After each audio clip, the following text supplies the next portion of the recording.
What's going on, YouTube? I got a fun little video here that's going to be underneath the playlist. How to take things apart, disassemble it. What I got right here is an old wheel cylinder. So I'm going to set you right here. And yes, I am wearing gloves. I don't like getting too dirty, but this is what a wheel cylinder looks like. You have your where your brake shoe would go here, and a brake shoe go here. I just happen to have my old brake shoes. So this is one brake shoe, and this wheel cylinder, believe it or not, if I can do this correctly, and yes, this is rusty and it's sitting outside, collecting dust. But to give you an idea, that is how your brake cylinder, this is your wheel cylinder, and that's how it works. So when you apply, your brake line would go right in this hole. This is your bleeder. When you apply the brakes, it would push these two pins out right here. So let's take one of these apart. We're going to set these underneath here. So these would move in and out just like that on both sides. Now to take these apart, you can take this bleeder screw off right there. It ain't that hard to do. Just take a wrench, pop it off. Theoretically, I could take this, clean it up real nice, get every crap out of the threads, clean everything out really nice, get a rebuild kit, rebuild this. But without further ado, and not to make this video that long, first thing you want to do to pop a wheel cylinder apart, this did come off a 2007 Chevy Silverado Classic. Front disc, rear drum brakes. Now to pop this off, you just take a screwdriver and you pull off the rubber boot. What will come off of this, and you're looking right at it, this is what slides back and forth that hits.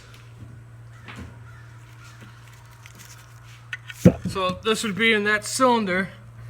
I'm gonna see if I can move it just a hair. There we go. So you would have this cylinder, and this would sit back and forth, and this would press when every time your brake would come out. When you apply the brakes, this would come out and make your brakes stop. And all this little part is, you very carefully put, there's the rubber. That's all it is. That's all that is the rubber boot. Here is the actual part that slides up and down in that cylinder, and this will sit in that brake shoe that's sitting right here. So there's your two parts. Now the same goes on this side. And this is the same thing as, see these two? It's the same thing. We'll move the camera down in a minute. So you have the same thing, just a rubber boot. So you have two parts. I will show you this at the end. Now in this wheel cylinder, besides the bleeder valve, it would sit like this. Your bleeder valve was actually, it would sit like this. The bleeder valve is on top, your line comes in. Inside this cylinder, here's a sneak peek. You basically just push this core, and it's not going to be easy. I'm going to tell you this. I've popped this out before. Now I got to figure out where that went. But that's all right. Just for the sake of argument, it is this. And actually, it came right here. Here it is. There's your spring. And here's the other rubber boot. So how this all works is you'd have a spring just like this. You have the two rubbers protecting the spring. Then you'd have this just like that. Let's see if I can actually do this and hold this all while I'm talking to you. If not, I will put it down. There you go. So basically, you're gonna have all these parts. When your brake presses, you press your brake, this would be like this, and then it presses out. This all happens in this wheel cylinder right here. And that's how the wheel cylinder works. Now, you're wondering, let me move you down just a hair. So as you can see, here's one rubber boot. Here is the thing that pushes against this brake shoe right here. So if I can put the brake shoe there. So it actually be sitting like this. So you would have, and I'll basically just set it just the way it would be. Just like that. Now you're wondering why I got another one. Well, the reason why is, and yes, I know you can't see what I'm grabbing, which is fine. Here's the other wheel cylinder. Here is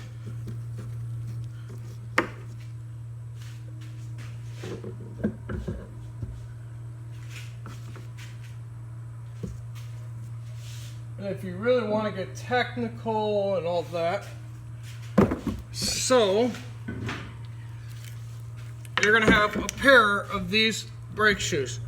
One on the driver's side, one on the passenger side. This is driver's side or passenger side, doesn't matter. As long as that bleeder valve right here is up on the top. Same with this one. These both came off a Chevy Silverado 2007 Classic. I replaced mine. These are the old ones. And if you really want to get technical, here's a brake center line that you can hardly find.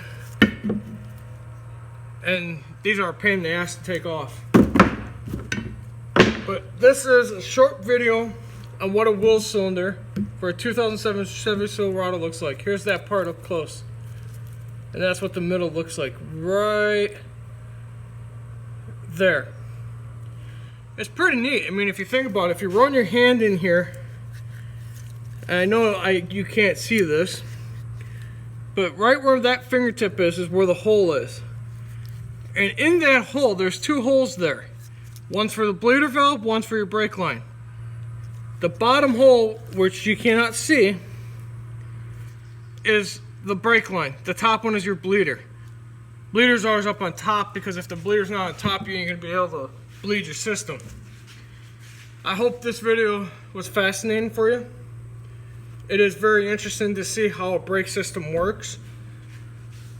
I am hoping within another couple months I gotta do the front calipers, which are disc brake, and these are your disc brakes right here. These are actually, I believe, nope, these are actually off the Silverado. I do have the Trailblazer here too, that's why I had to look at the back. On my Silverado, it has two dual pistons. And these came off the Silverado. And how the front brake caliper works is the two pistons here will push outwards, and this will push against the rotor to stop the brakes. So this is a front caliper, this is a drum brake in the back. Very interesting, very, very interesting. That wraps up this video. Like I said, I hope that explains this wheel cylinders. These two wheel cylinders, I should say. These are the parts you would need to have. I believe O'Reilly, Napa, Advance Auto, Rock Auto, 1A Auto should have a rebuild kit. If you can clean these up real nicely, put a new bleeder valve, all new parts, there is no reason why you cannot rebuild these. I hope you enjoyed that video. This is a very unique look. And just on that case, so you want to know what a drum looks like. This is what a drum looks like. So your shoes are right here, and that spring would press that open, and these shoes would hit against this drum. That is how a drum brake works. And if you're wondering what a rotor looks like, I can show you what a rotor looks like. This is a rotor. Those two pads would sit here, your caliper would push against this. That's how your disc brake works. The Trailblazer, the 2007 Trailblazer, has all-wheel disc, meaning 4 rotors. And the Trailblazer, 2007 Trailblazer, has 2 front different size rotors. Be very, very careful with that. But this is all your brake components. That is what a wheel cylinder looks like for a drum brake off a 2007 Chevy Silverado. You will also have this doohickey, which is this is your spring clamp on a 2007 Chevy Silverado. It would sit in this. Let's see if I can do this real quick while I have it on. You see that hole? And you see that hole. Well, imagine being in the vehicle, or on the vehicle, and you gotta press this damn thing in those 2 holes and put this in. This, for drum brakes on newer vehicles, is a pain in my ass. Now, with that being said, now that I gave you more of a crash course on parts, and if you're wondering what this is, that is to your cable, to your emergency brake. That's what this is. That's what this lever is. And that's all it does, is just move back and forth. So, I hope that was a very good video for you. Very learning video. This is, like I said, a 2007 Chevy Silverado Classic. 8-cylinder, 5.3 flex fuel. This is the basic wheel cylinders you will have on this vehicle. You might have where it's all rotors rotors in the front, rotors in the back. My vehicle, it has rotors in the front and drums in the back. Not that hard except that spring clip. Otherwise than that, there you go. Have a great day. Hope you enjoyed that video. Please, please, please, please hit that thumbs up. Comment below what you learned. And I hope you have a wonderful day. Later.